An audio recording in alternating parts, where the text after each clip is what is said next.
Perfect. Tom Latham here for the next 10 or 15 minutes. Everyone wants to kick us off. Andy, and we'll go to Rory. Okay. Well, Tom, where were the key areas where you felt that test was lost? I think you look from a batting point of view. I guess to be in the position we were after the first innings, to be 5 down for not many at all. I guess with bowling England out for such a low total, which we thought at the time, we weren't able to capitalise on that opportunity, and even from a bowling point of view, we had opportunities throughout both innings, which we weren't able to capitalise on, and again from a batting point of view, we weren't able to build partnerships that could get us reasonably close or to parity, and then maybe above, and if that was the case, then things may have been slightly different in that fourth inning. So. I guess a little bit of both from a bowling point of view. Opportunities missed through, I guess, catches as we're well aware of, but an opportunity from a DRS point of view as well. In such a low scoring game, sometimes those moments are a little bit bigger in the context of the game, and unfortunately, I guess we weren't able to capitalise on them. How crucial were those drop catches given the low scoring nature? Again, when you come up against England, who are a quality side, sometimes games, there's those fine moments or those moments in a game, that can swing a test match, either way. And with the game being so short, I think those small moments sort of, are really important. And we just weren't able to capitalise on them, unfortunately. And how would you assess the pitch? Yeah, that question was coming. Look, I think heading into the test match, I guess both sides and the curators, I'm sure, I'm sure they didn't think the wicket was going to play like that, and we certainly didn't think the wicket was going to play like that from a duration point of view. There's been under 2 full days of cricket played on that surface, and and saying that both teams had the same conditions, pretty much throughout the whole test match, and it wasn't ideal. It's obviously a great week here at Lords, and for it to play out like that is unfortunate. But as I said, both teams were faced with the same conditions, and I think you look from a bowling point of view. There were 2 quality attacks bowling on that surface, and they were able to exploit the conditions perfectly. Is there anything you look to change technically, batting wise?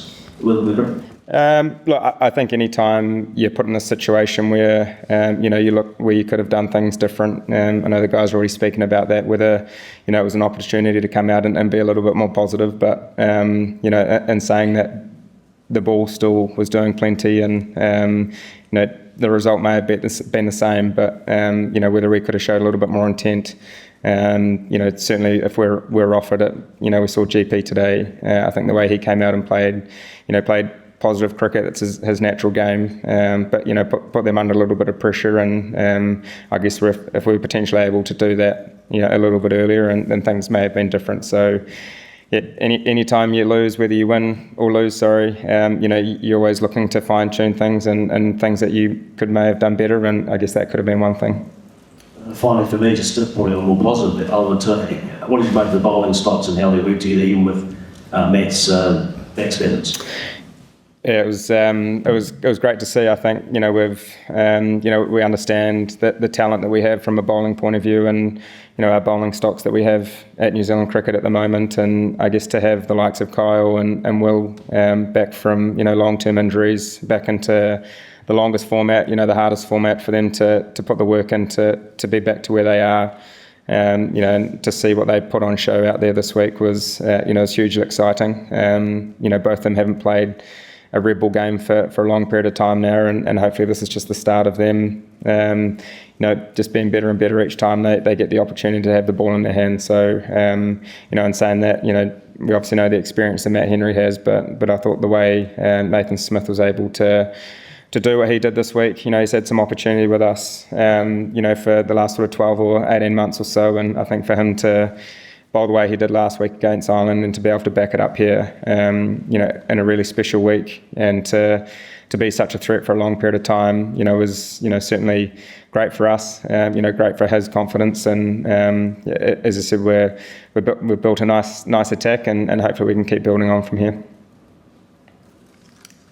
We know the strength of your attack and the way that England have shaped up this week. Would you expect runs to be at a premium throughout this series, or do you think the low scores really were a function of the pitch and just making scores really difficult for anyone to get? Look, I certainly think the pitch had a massive part to play. As bad as we understand that the ball does move sideways, whether it be in the air or off the surface, but I think it was more the nature of the ball going up or down. We saw Bethel's dismissal, saw a lot of guys getting hit on the gloves today, which to me just shows that there's not necessarily the trust on the surface where you're able to trust the lengths that the bowlers are bowling, which keeps guys caught on the crease. And I think you see throughout the whole Test match the dismissals were either bowled or LBs, which to me shows the guys have been caught on the crease. And I think that's just a nature of not being able to trust a surface when, as I said, when balls do keep low and obviously go through the top. So, we understand next week at the Oval, a wicket will be completely different. We've seen throughout the years at the Oval, it can be a lovely place to bat. So I'm sure the batters will be hoping it will be like that. And in terms of, obviously you've got a little bit of time to pick up and turn around, but will you be wary of picking Matt Henry again, given the struggles he's had this week, or do you hope that that'll resolve itself in the coming days?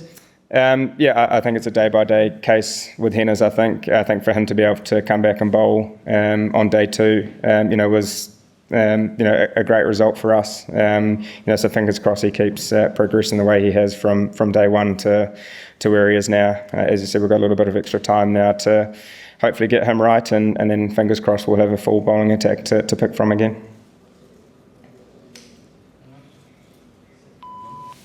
Thank you. Thanks very much. Thank you very much. Everyone.